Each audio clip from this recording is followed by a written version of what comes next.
محشش يمشي مع خويته، شاست أبوها، قالت أبوي. قال المحشش عادي قولي له إني أخوك. محشش يسأل اليوم السبت ولا الأحد؟ قالوا له الاثنين. قالهم ما شاء الله كلهم مجتمعين. وحدة سمعت صوت في الليل، صحت زوجها قالت له قوم شوف يمكن حرامي. قالها زوجها قومي أنت يمكن تكون حرامية.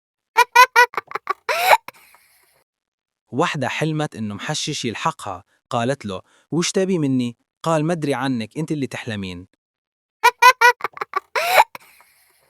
زوج يشاهد التلفزيون ويقول بأعلى صوته اهرب يا حمار. زوجته سمعته قالت له شفيك حبيبي أنت بتحضر فيلم رعب؟ قالها لا أنا قاعد أشوف فيديو زواجنا. محشش اتصل بالخطوط الجوية يحجز، قال له الموظف ذهاب وإياب، قال لا خروج المغلوب. بخيل سوى مرق لحم حق ربعه، قالوا بس ما في لحم. رد يعني شاي الوزة في وزة؟ محشش أبوه قال له أبغاك تجيب 90% في معدل الثانوية. قال المحشش أنا بجيب 100%.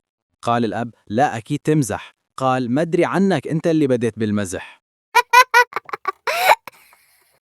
وحدة قالت لزوجها اطرد السائق بغى يذبحنا مرتين. رد خل نعطيه بعد فرصة.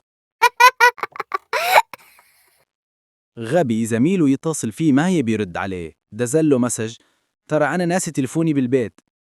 في 2 محششين مروا على التفتيش، قال السواق لخويه لا تقول شي وتفضحنا خلك ساكت. يوم وصلوا التفتيش قال الضابط بطاقاتكم. قام السواق وحط ايده في جيبه، قال خويه والله العظيم ما تدفع ريال. سكران يسأل محشش صحيح ماجد عبد الله أخو صالح النعيمة؟ رد المحشش لا بس تشابه أسماء. واحد سعودي جاي البيت وجايب معاه قطوة، دق الباب وفتحت زوجته، فسلم السعودي على زوجته وسأل إيش رأيك بالبقرة؟ قالت له زوجته هي قطوة مش بقرة. قالها السعودي أنا أتكلم ويا القطوة مش وياك. محششين واحد يقول للثاني من البارحة وأنا بالي مشغول. قال له الثاني يمكن حدا رافع السماعة.